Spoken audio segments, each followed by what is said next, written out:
Sudan കത്തുന്നു. ആഭ്യന്തര കലാപം സുഡാനിൽ പടരുന്നു.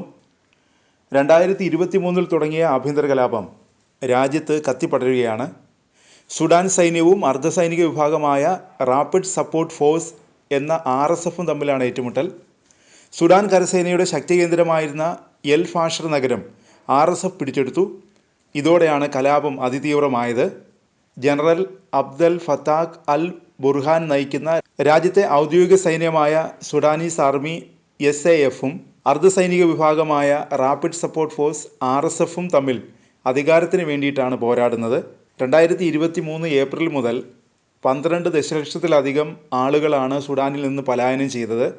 ഇരുകൂട്ടരും സാധാരണ ജനങ്ങൾക്കെതിരെ വ്യാപകമായ അതിക്രമങ്ങൾ നടത്തുന്നതായാണ് റിപ്പോർട്ട്. ലൈംഗിക അതിക്രമം, വംശീയ ഉന്മൂലനം എന്നിവയും നടത്തുന്നതായി റിപ്പോർട്ടുകൾ പറയുന്നു. ആഭ്യന്തര സംഘർഷം രൂക്ഷമായതോടെ രാജ്യം കടുത്ത പട്ടിണിയിലാണ്. രാജ്യത്തെ ആരോഗ്യ സംവിധാനങ്ങൾ തകർന്നു. സുഡാനിലെ എൽ ഫാഷർ നഗരം പിടിച്ചെടുത്ത അർദ്ധസൈനിക വിഭാഗം കൂട്ടക്കൊല നടത്തി. ആസൂത്രിതമായ കൂട്ടക്കൊലയാണ് അരങ്ങേറിയതെന്ന് ലോകാരോഗ്യ സംഘടന പറയുന്നു. നഗരത്തിലെ സൗദി ആശുപത്രിയിൽ കൊല്ലപ്പെട്ടത് 460 പേരാണ്. നിരവധി പേർ ലൈംഗിക അതിക്രമത്തിനും ഇരയായതായി റിപ്പോർട്ടുകൾ പറയുന്നു. ആശുപത്രിയിൽ എത്തിയവർ ആദ്യം ഡോക്ടർമാരെയും നഴ്സുമാരെയും തട്ടിക്കൊണ്ടുപോയി.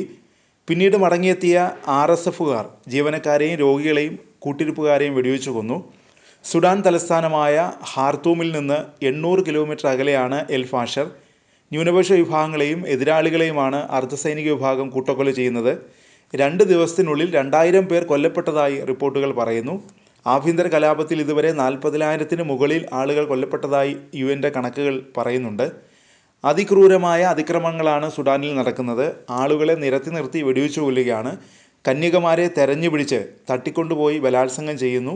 ആശുപത്രി കെട്ടിടത്തിൽ ഒളിവിൽ കഴിഞ്ഞിരുന്ന സ്ത്രീകളെ പോലും ലൈംഗിക അതിക്രമങ്ങൾക്ക് ഇരയാക്കുന്നതായി ഞെട്ടിപ്പിക്കുന്ന റിപ്പോർട്ടുകളും പുറത്തു വരുന്നുണ്ട്.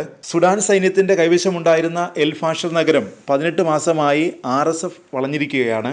ഈ സായുധ സംഘത്തിലെ ചിലർ മൊബൈലിൽ പകർത്തുന്ന വീഡിയോകളും രാജ്യാന്തര ഏജൻസികളുടെ ഉപഗ്രഹ ചിത്രങ്ങളുമാണ് അതിക്രമത്തെക്കുറിച്ചുള്ള വിവരങ്ങൾ നൽകുന്നത്. ഇതിലും ഭീകരമാണ് ഇവിടുത്തെ അവസ്ഥയെന്നാണ് ഐക്യരാഷ്ട്ര സംഘടന പറയുന്നത്. തെരുവുകളിൽ മൃതദേഹങ്ങൾ ചിതറിക്കിടക്കുന്ന ദൃശ്യങ്ങൾ പുറത്തു വന്നിരുന്നു. വീഡിയോകൾ പുറത്തു വന്നതോടെ ലോകം മുഴുവൻ വലിയ പ്രതിഷേധമുയർന്നു. ഇതോടെ RSF വിശദീകരണവുമായി എത്തി. സൈന്യത്തിൻ്റെ പേരിൽ മറ്റുള്ളവർ ക്രൂരതകൾ നടത്തുകയാണെന്നാണ് RSFിൻ്റെ വിശദീകരണം. ഇത്തരക്കാർക്കെതിരെ നടപടി സ്വീകരിക്കുമെന്നും അർദ്ധസൈനിക വിഭാഗം റോയിറ്റേഴ്സിനോട് പറഞ്ഞു. ആക്രമണങ്ങൾക്ക് നേതൃത്വം നൽകിയത് RSF സംഘത്തിൻ്റെ അംഗമായ ബ്രിഗേഡിയർ ജനറൽ അൽ ഫത്തേ അബ്ദുൽ ഇദ്രിസ് ആണ്. ഇയാൾ അബു ലുലു എന്ന പേരിൽ അറിയപ്പെടുന്നു. ഈ നൂറ്റാണ്ടിൻ്റെ കശാപ്പുകാരൻ എന്നാണ് ഇയാളെ വിളിക്കുന്നത്. ആളുകൾക്ക് നേരെ തോക്കു ചൂണ്ടി അബു ലുലു വെടിവെക്കുന്നതിൻ്റെ വീഡിയോ പുറത്തു വന്നിരുന്നു. 2000-ലധികം പേരെ താൻ കൊന്നതായി അബു ലുലു പറയുന്ന വീഡിയോയും പുറത്തു വന്നു. ജീവന് വേണ്ടി കഴിയുന്നവരെ നോക്കി ഇയാൾ ചിരിക്കുന്നത് ദൃശ്യങ്ങളിലുണ്ട്. ടിക്ടോക്കിൽ ലക്ഷക്കണക്കിന് ഫോളോവേഴ്സിനെ നേടിയിട്ടുണ്ട് അബു ലുലു. മനുഷ്യാവകാശ സംഘടനകൾ ഇയാൾക്കെതിരെ യുദ്ധക്കുറ്റവും ആരോപിച്ചിട്ടുണ്ട്.